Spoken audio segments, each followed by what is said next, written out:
आज सावन की पहली सोमवारी है और पूरे देश भर में आज सोमवारी को लेकर श्रद्धालुओं में अलग उत्साह है। सुबह से ही शिवालयों में भक्तों की भीड़ उमड़ रही है और लोग यहाँ पर बाबा के यहाँ दर्शन करने आ रहे हैं, बाबा को जल अर्पण कर रहे हैं। ऐसा कहा जाता है कि सावन महीना वो महीना होता है जब आप बाबा से जो भी मांगे, जो भी इच्छा हो, वो तुरंत पूर्ण होती है। और यही वजह है कि सावन महीने में भी लोग काफ़ी चीज़ों का ध्यान रखते हैं, क्योंकि आज पहली सोमवारी है तो इसका एक विशेष हम देख सकते हैं कि धनबाद में जो श्रद्धालु उनके अंदर इंटरेस्ट देखने को मिल रहा है। इस वक्त मैं मौजूद हूँ हाउसिंग कॉलोनी के एक ऐसे मंदिर में जहाँ पर आपको हम बता दें कि बाबा के 18 अलग अलग स्वरूप यहाँ पर हमें देखने को मिलेंगे। साथ ही हम बात करेंगे पंडित जी से और जानने का प्रयास करेंगे कि इस बार जो सावन, क्योंकि कहा जा रहा है कि 2 महीने का है, क्या विशेष है इस बार सावन में, और जो श्रद्धालु हैं उनके अंदर अलग अलग तरह के संशय बने हुए हैं कि क्या वो सोमवारी कर सकते हैं, 8 सोमवारी कर सकते हैं या नहीं कर सकते हैं। तो चलिए विस्तार से हम इनसे बातचीत करते हैं और आपको ये बताने का प्रयास करते हैं। पर पंडित जी मौजूद हैं, हम उनसे बातचीत करते हैं, जानते हैं कि इस बार सावन को लेकर क्या विशेषता है, क्योंकि लगातार लोगों के अंदर ये सवाल उठ रहा है कि हर बार सावन 1 महीने का रहता है, इस बार 2 महीने हैं। तो हम सीधा इनसे बातचीत करते हैं। बाबा, आज पहली सोमवारी है, सुबह से ही मंदिरों में श्रद्धालुओं का आना जाना लगा हुआ, क्या महत्व होता है पहली सोमवारी का?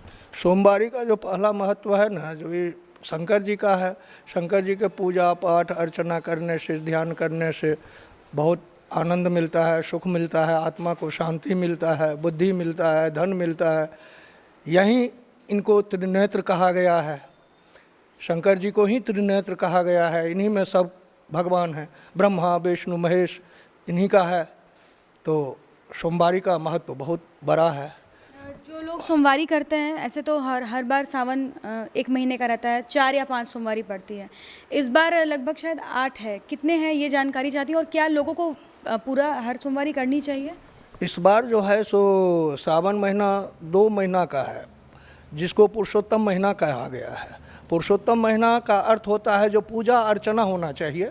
इसमें न कि बोला जाता है, जो जजमान बोलता है कि जो इसमें पूजा होता ही नहीं है, लेकिन ऐसा नहीं है। ये पूर्ण महीना है, पूर्ण, इसको पुरुषोत्तम महीना कहा गया है। इस पुरुषोत्तम महीना को लेकर के इस बार सावन का 8 गो सोमवारी होगा। 8 सोमवारी है, जिसका सबका अलग अलग विधान दिया हुआ है, सबका अलग अलग फल होता है।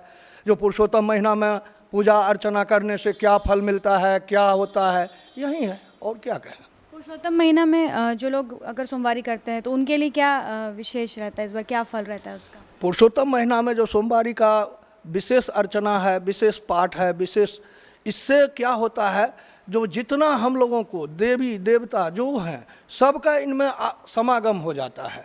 सावन महीना जो है ना, इसको स्वर्ण महीना भी कहा गया है। स्वर्ण महीना भी कहा गया है, इसलिए सावन महीना जो है बहुत शुद्ध महीना माना गया है। इसलिए इस बार जो बोल रहा है, जो पूर्ण पुरुषोत्तम महीना आया है, 2 महीना, यह 19 साल के बाद, ऐसा 19 साल के बाद हुआ है। यह महीना जो है सबसे शुद्ध, सबसे सुंदर, सबसे अच्छा महीना कहा गया, पुरुषोत्तम महीना कहा गया है। इस महीना में 2 महीना है, सावन इस बार 2 महीना है, सोमवारी 8 है। और जो कन्याएं 16 सोमवारी करती हैं, तो क्या वो इस बार शुरू करके जो 8 है और उसके अलावा बाकी 8 और कर सकती हैं? और आराम से 8 कर सकती है। उनके लिए तो और शुभ है, जो पुरुषोत्तम महीना में भी वो 8 गो सोमवारी कर लेंगे।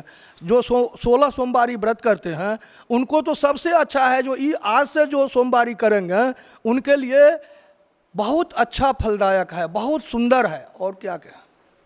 कोई एक ऐसा मंत्र जिससे कि भोले बाबा बहुत जल्दी प्रसन्न हो जाते हैं? ओम हौम ओम जूं सा भूर्भुवस्व त्र्यंबकम जयामहे सुगंधिम पुष्टिवर्धनम उर्वारुग्मे बंधनान् मृत्युर्मुक्षीमामृतात् रौं जूं स ह्रौं ओम। सोमवारी जो है वो कुंवारी कन्याएं भी काफ़ी विशेष तौर पर करती है। कुछ हमारे साथ यहाँ पर लड़कियाँ, उनसे हम बातचीत करते हैं। बताइए कि कब से आप सोमवारी कर रही हैं और क्या महत्व आप मानती हैं इसको? मेरा तो यही, मैंने स्टैंडर्ड 8 में स्टार्ट किया था, फिर कंटिन्यूस नहीं था, बट पिछले साल से मैं कर रही हूँ कंटिन्यूसली। और मेरी मान्यता यही है कि हम आजकल के जो टीनेजर्स, जो भी यूथ होता है, वो जनरली पूजा पाठ ये सब नहीं करते हैं। बट अगर आप कंटिन्यूसली वो सब चीज़ें नहीं करते हैं तो साल में एक बार सावन का महीना एक ऐसा अपॉर्चुनिटी रहता है जहाँ आप भगवान से आस्था या फिर अपनी जो भी साथ में कर सकती हूँ। कि हमारे लाइफ में इतनी प्रॉब्लम्स होती है, मुझे लगता है कि अल्टीमेट सल्यूशन भगवान में ही है। क्या महत्व होता है सोमवारी का? हम सावन का सोमवारी हर साल करते हैं। अभी मैं 16 सोमवार का व्रत करती हूँ, तो अभी अधिमास आया है तो और अच्छा है।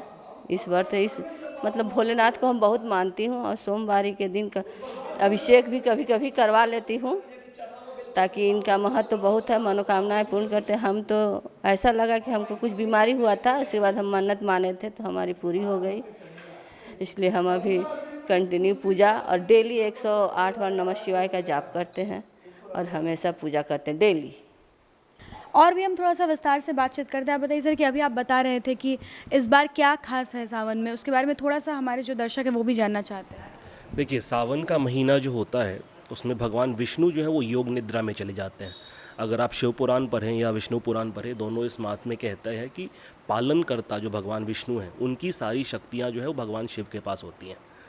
तो अगर मैं नॉर्मल कॉर्पोरेट भाषा में अगर बोलूँ तो एक एक्टिंग बॉस है जो साल में सिर्फ एक बार आते हैं।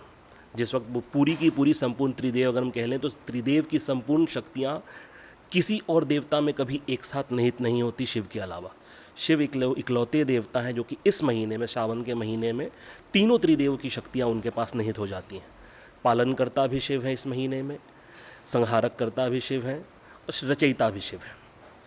चूँकि ये महीना पुरुषोत्तम मास जो हम कह रहे हैं, जो लोगों को नहीं समझ में आता, होता क्या है कि पुराने वक्त से जो हमारी दिवस की जो गणनाएँ होती थी उनमें कुछ सेकंड्स बढ़ता रहता था, तो वो इस महीने में आकर के इस साल में वो 2 महीना हो जा रहा है सावन। चूँकि वो तो ये 19 साल के बाद ही है। ऐसा योग फिर हो सकता है आगे 20 साल के बाद हो, या 21 साल के बाद हो, या 17 साल के बाद हो, तो वो गणना के हिसाब से फिर ये होना है। ये नॉर्मल फिनोमेना है जिसको हम लोग टाइम सेविंग कहते हैं, जो नॉर्मल ग्रीको रोमन कैलेंडर्स में भी यूज़ होता है। लीप ईयर का जो फॉर्मूला है कि 28 दिन का फरवरी होता है, एक बार 19 दिन का फरवरी, 29 दिन का फरवरी, तो सेम कॉन्सेप्ट हमारे यहाँ जो चंद्र कैलेंडर चलता है उसमें भी है। इसीलिए सावन इस बार 2 महीने का है। तो लोगों में जो एक छोटी सी जो ये है कि ऐसा क्यों है या ऐसा क्यों होना चाहिए, तो इसमें कुछ भी नहीं है।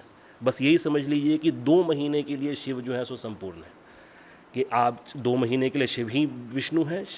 इसीलिए शिव का एक स्वरूप है जिसको हरिहर कहते हैं, जिसमें शिव कहते हैं कि शिव भी मैं हूँ और विष्णु भी मैं हूँ। हर मतलब शिव, हरि मतलब विष्णु। तो वो ये सावन महीना जो है सो उस स्वरूप को सार्थक करता है। जनरली जो 4 सावन जो होते हैं, तो पहले सावन में आप शिव के महामाया स्वरूप की पूजा करते हैं, दूसरे में आप अर्धनारीश्वर की करते हैं, तीसरे में आप शिव के जो तांडव स्वरूप है उसकी करते हैं। तो इस तरह से अलग, तो सेम चीज़ कॉन्सेप्ट इसमें भी है। तो इसमें ऐसा कुछ भी नहीं है कि कुछ यूनिक है या कुछ नया है, बिल्कुल सिंपल फॉर्मूला है जो ये है। पंडित जी से बातचीत की और साथ ही ये भी जानने का प्रयास किया कि इस बार क्या विशेष है। तो जैसा कि हमें बताया गया कि सावन का महीना वो महीना होता है जब भगवान विष्णु निद्रा मोड में चले जाते हैं, और उस दौरान उनकी जो शक्तियां हैं वो भगवान शिव के पास आ जाती हैं। और यही वजह है कि इस बार सावन में हम जिस भगवान शिव की पूजा करते हैं उन्हें हरिहर कहा जाता है।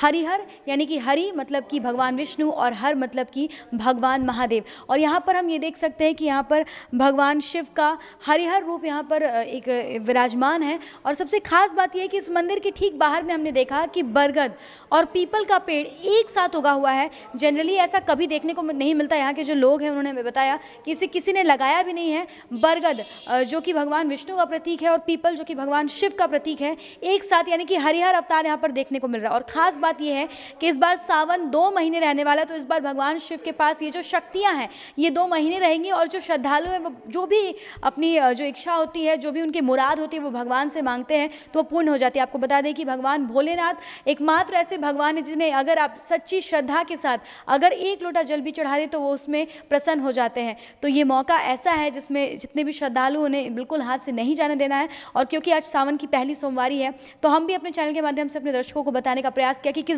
इस बार किस प्रकार से पूजा करके वो महादेव को खुश कर सकते हैं और अपनी जो भी मुरादें वो पूर्ण कर सकते हैं। इस तरह के तमाम अपडेट्स हम आप तक पहुँचाते रहेंगे अपने सहयोगी संतोष के साथ। Shambhavi Singh, the news post, Dhanbad.